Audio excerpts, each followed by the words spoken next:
So a huge part of skin training, doing skin treatments, is analysing the skin. If you don't understand how to analyse the skin, how are you going to advise your clients what treatments to do? How are you going to come up with a treatment plan?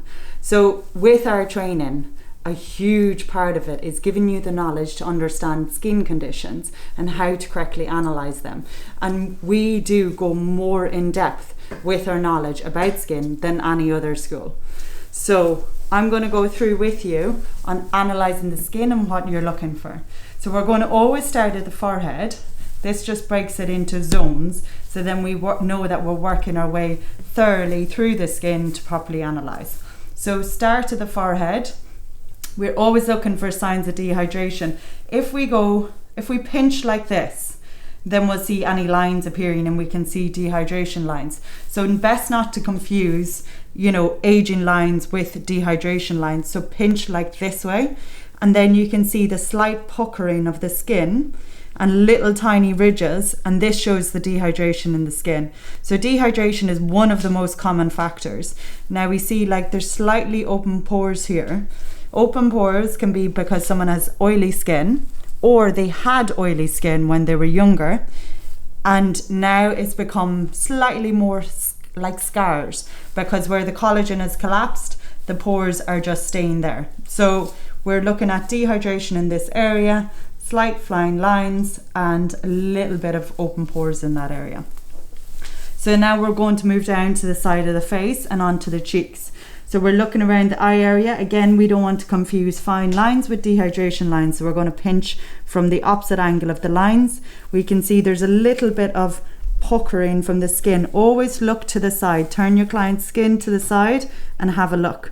If you do feel like you can't actually see clearly enough, it's really good to use these glasses to go actually closer and have a really detailed look. So you can see the little puckering and lifting of the skin. When it's lifting of that, that means there's a lot of dead skin cells on top, and there's a good bit of dehydration. So we can see also, because we're looking at the side rather than straight down, we can see slight bumps under the skin. Slight bumps under the skin can be two things. You can either have a buildup of congestion from clogging, or from this area we can have rosacea. So along the cheek areas, if you're finding that you're getting little red bumps underneath the skin, then it can have association with rosacea. So we're going to store that in our head, keep an eye out and see if it is rosacea. We're going to have a little pinch and twist. So we're going to twist the skin and see how quickly it drops back. Now this client has very good elasticity, very good bounce to her skin, and it's nice and thick collagen. This normally happens when when they were younger, had oilier skin, so they'll age really well with their elasticity and density of skin. So we're going to go on to the center, round the front of the cheeks and around the nose, so the center of the face. So we're going to look, and there's little tiny broken capillaries. The makeup isn't, just very, very small ones, and little tiny bit of redness to the skin and little bumpiness to the skin. Now, when this is in full-blown rosacea, this will come up like a red patch onto the skin. So you'll have a little bit of capillaries, you'll have bumps underneath the skin, and you'll have redness around the nose. This can develop over time with age or else with lifestyle. So going on to the left side of the face, I'm going to turn her head slightly so I can look across this face. Now I can see she has light bumps under the skin, and there's a bit of uneven texture. So this shows like the skin needs exfoliation and needs hydration. There's also a little bit of flakiness, which actually could show that she's using something a little bit too strong on her skin. Because during the summer we shouldn't, especially with like this type of rosacea skin, it shouldn't actually be flaking so much. We're going to look at the elasticity. We can see the dehydration. Can you see that in that area? That is really dehydrated. Just around her eyes. So what we want to do is exfoliate, hydrate, and then just in the center as well, there's a little bit of underlying redness, which we know is rosacea. It's not sensitivity, people always associate a little bit of redness with sensitivity. It doesn't necessarily, it just means dilated vessels. You can have dilated vessels because your skin is sensitive, or your skin is hot, or your skin is rosacea. Around her chin, now if you see there's uneven texture, we know this client had more oilier skin when she was younger because she has more of a bounce, that her skin isn't flattened like a mattress, it's more thick and juicy, so it meant she had more oil. So this type of skin does tend to have a little bit of dimpleness around her chin as she gets older, as the collagen flattens. So that's what we're looking at here. It seems to be quite good at the moment, a little bit of dryness and a spot that maybe she's put a product too strong on.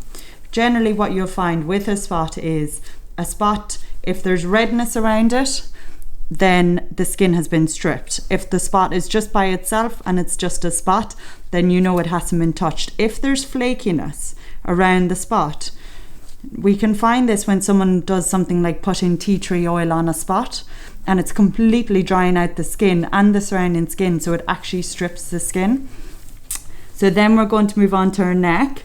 So this is called pocoderma. So pocoderma is a mixture of telangiectasia, which is broken capillaries, and pigmentation. So it happens over time. It's associated, or used to be associated, with perfect neck. Now we know it's more associated with like things like thyroid or a sun exposure.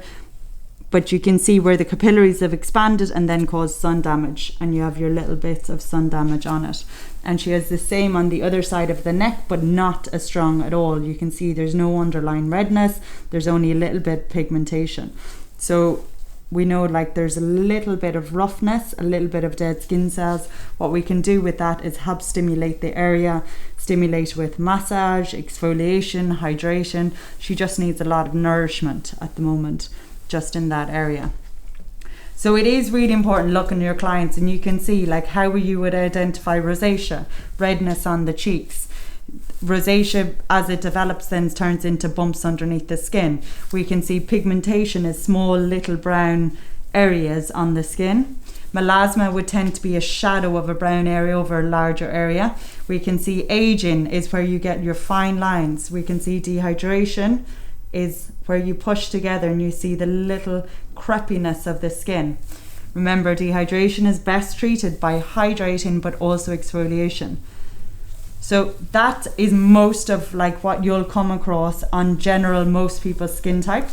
So it's really important that we have an understanding of skins, that we understand how to treat them. Otherwise, then how will we come up with a treatment plan, and how will we look after our clients to best treat them?